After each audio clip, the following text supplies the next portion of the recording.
पहले तो इनको इसमें इस डिबेट में आना ही नहीं चाहिए अगर जानकारी नहीं है तो।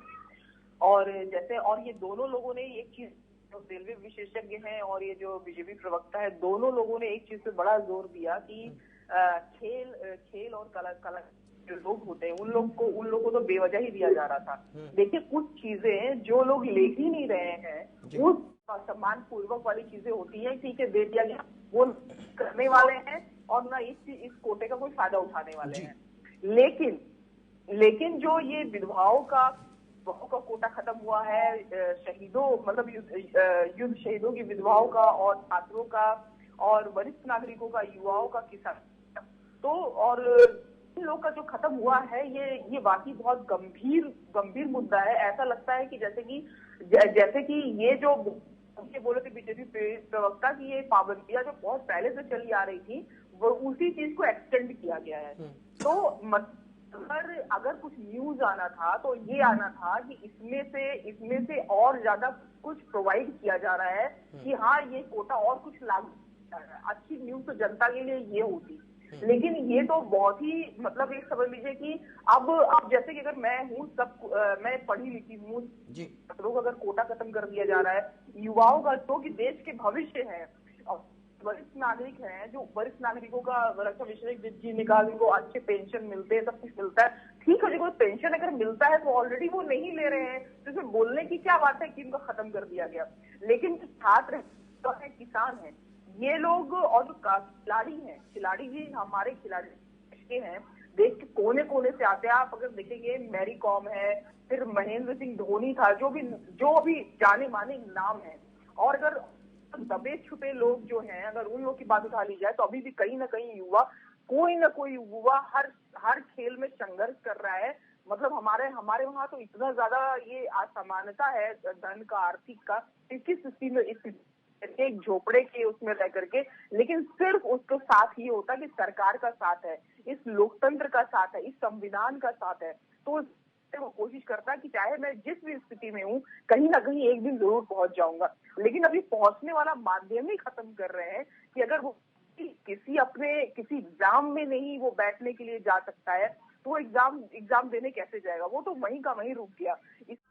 देखिए आम आदमी के ऊपर तो इसमें कोई दो राय नहीं है कि अब यहाँ मैं भी यही बोलूंगी भाई, इलेक्शन खत्म हो गया, महंगाई का विकास शुरू हो गया, रसोई 7 रुपया बढ़ गया, डीजल थोक भाव का 25 रुपया बढ़ गया, पेट्रोल 0.80% बढ़ गया, तो अब महंगाई का विकास शुरू हो गया। और जहां तक लोगों को जो इलेक्शन में रियायतें दी जा रही थी कि हाँ आटा चावल गेहूं का, तो अब आपने देखा होगा कि अब जो खाद्य तेल है वो भी उसमें से घटा दिया गया है। तो ये तो चलिए एक बात हो गई कि ये इलेक्शन के टाइम की बात है, लेकिन जैसे कि अब बीजेपी ये रख रही है कि आर्थिक परेशानियां हैं, इस वजह से रेवेन्यू घट रहा है और इस वजह से ये रियायतें कम हो रही हैं। तो सबसे बड़ी बात अगर इकोनॉमिक्स का एक है कि जैसे मनरेगा में जो हम लोग का सिस्टम आया था, हम लोग उस वक्त वैसा रहा कि किया क्या जाए, अगर हम लोग के पास पैसे की कमी नहीं जनरेट हो रहा है तो किया क्या जाए। इसमें सिर्फ एक ही रास्ता है कि लोगों की क्रय शक्ति बढ़ाई जाए, ताकि पाबंदियां लगाई जाए जिस हिसाब से ये पाबंदियां लगा रहे हैं, और जो ये लोगों को जो फैसिलिटी मिल रही है, जो युवाओं को। अब एक बात बताइए, युद्ध की शहीद विधवाओं को, शहीदों की विधवाओं को भी वहां पे रियायत बंद। अरे एक बात बताइए आप कि युद्ध में कौन लोग जाते हैं? मुझे तो नहीं लगता कि बहुत पैसे वाले हैं या जो अपर लोग हैं और जो बहुत धनवान लोग हैं वो लोग जाते हैं सेना में, आर्मी में, तो नहीं जाते हैं। जाते वो लोग हैं गांव खलिहान, खेत के बच्चे। ये जो खेत के बच्चे, ऐसा नहीं होता है, वही लोग सोचते हैं अपने शारीरिक दम के बल पे हम सेना में चले जाए। अब उनको जीने में तो उनके जीने की के फ्रंट पे खड़े होते हैं, मरने के बाद भी उनके परिवार का अब यहाँ पे सरकार ने आगे बढ़ने का रास्ता छीन लिया। अब यहाँ पे जो ये बोल रहे हैं कि रेवेन्यू घट रहा है, तो रेवेन्यू पाबंदी लगा करके कभी भी रेवेन्यू बढ़ाया नहीं जा सकता।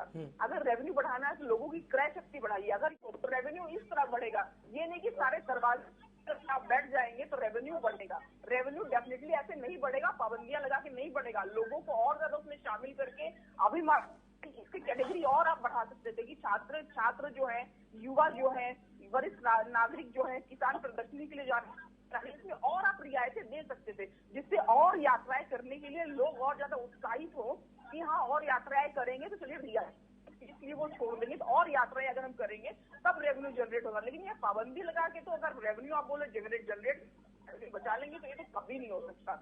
ये सिर्फ बंद है, ये फूक मांडू दिमाग नीति है, ये एक कुएं का मेढक है, उसी तरह वो चीजें हो रही है। कभी भी अगर कोई चीज नहीं आ रही है, इसका मतलब ये नहीं कि दरवाजा बंद कर लिया गया, बल्कि उसका सोल्यूशन करना चाहिए। लोगों को और उत्साहित कीजिए कि और आपका प्रोडक्ट ले, आप रेलवे को और इस्तेमाल करें। और यहाँ पर जो प्रियंका ने एक बात उठाई है, बहुत ही महत्वपूर्ण बात कही है, तो रिव्यू का सारा भार आप लोगों के ऊपर डाल रहे हैं, जबकि रिव्यू तो सरकार को करना चाहिए। वहां आप जो कोच वहां तोड़ने की बात कर रहे हैं, कोच तोड़ दिया गया छात्रों के द्वारा, तो छात्रों के साथ क्या हो रहा था ये तो देखिए। बिल्कुल प्रियंका ने बिल्कुल सही सवाल उठाया है यहाँ पर। करेंगे मैं आपकी सूचना के लिए कह दूं क्यों कि गुस्सा कर रहे थे? वो भर्ती तो पूरे देश के लिए थी। नहीं, सरकार ये जस्टिफाइड नहीं है किसी भी तरीके से। हाँ, उन लोगों को घूस के मारा गया हॉस्टल्स में। देखिए, अगर कांग्रेस वहां पे ये बोल रहे हैं जिस हिसाब से ये दावा कर तो ये सारी चीजें इन्होंने की है, तो अच्छी बात है, अच्छी बात है, इनको बहुत बहुत मुबारकबाद है। और इसी तरह मैं इनसे रिक्वेस्ट करती हूँ कि इसी तरह करें कि दैट वीक अपना घटाएं। लेकिन जिस हिसाब से ये जो सर बोल रहे हैं, वरिष्ठ पत्रकार जो हैं, इन्होंने बोला कि जीएसटी लगा दे पेट्रोल डीजल पे, वो कांग्रेस की सरकार लगाएगी। केंद्र में है कौन? केंद्र में तो बीजेपी है। अरे भाई, कांग्रेस सामने आएगी तो कांग्रेस बात करेंगे। अभी फिलहाल बीजेपी केंद्र में है, तो वो मैं तो बहुत दिनों से ऐसा अंबानी को जाने वाला है, तो ये उनको जा रहा है। तो देखिए, पूंजीपतियों की जो सरकार अगर बनी है, उनको लेकर के अपना सारा काम किया जा रहा है, उनका प्रचार हो रहा है, सब कुछ हो रहा है, तो वो भी कहीं ना कहीं से लेंगे। देखिए, ये जो सारी बातें यहाँ पे ये आती हैं कि इन्होंने जो सारी चीजें ये बढ़ाई, डेफिनेटली ये गलत है। और बार बार लोग ये कह रहे हैं कि क्या कलाकार खिलाड़ी नहीं यूज करते हैं। अरे वो जब यूज ही नहीं करते हैं तो मैंने बोला वो तो सम्मान के लिए सिर्फ दे दिया जाता है, तो वो लोग यूज ही, उनको जरूरत ही नहीं है। लेकिन सम्मान दे करके सरकार ये बोलती है कि हाँ देखिए, हम लोगों ने जो लोग अच्छा काम करते हैं उनको दिया गया है। अब तो मुद्दा छात्रों का है, युवाओं का है, और जो शहीदों की विधवाएं हैं उनका है, जो मूलतः अभी संघर्ष कर रहे हैं। युवा संघर्ष कर रहे हैं। देखिए, चारों तरफ सड़कों में बैठे हुए, बेरोजगारी इतनी है, पढ़ने के लिए लोग कर रहे हैं कि वो कैसे पढ़ाई करें। और ये जो विधवाएं हैं शहीदों की, उनका तो मैं एक बार फिर से इस बात को रिपीट कर रही हूँ कि फ्रंट पे तो उनकी जिंदगी सेफ नहीं है। और आप देखिए, उनके जाने के बाद उनकी परीक्षा तो सेफ नहीं है कि वो ना पढ़ सकते हैं, ना आगे बढ़ सकते हैं, ना एग्जाम के लिए वो कर रहे हैं। एग्जाम के लिए कोई छूट नहीं है, छात्र को पढ़ने के लिए छूट है, पढ़ने के लिए छात्र जाता है। और एक बार बताइए, जो कोटे का यूज करता है, आपको लगता है कि वो रईस लोग होंगे? नो डाउट वो ग्रामीण क्षेत्र के होते हैं और गरीब लोग होते हैं। वही लोग इन सब कोटों का यूज करते हैं। बहुत आसानी से इन सब चीजों का हक नहीं मिल पाता है। कोटे का हक बहुत आसानी से नहीं मिल पाता है, बहुत घिसना पड़ता है। ये देखिए, अभी जो हमारे रेलवे के जो विशेषज्ञ थे, इन्होंने बहुत सही चीज बोली कि इस तरह होगा तो डेफिनेटली ये जो निजीकरण ये होने ही वाला है।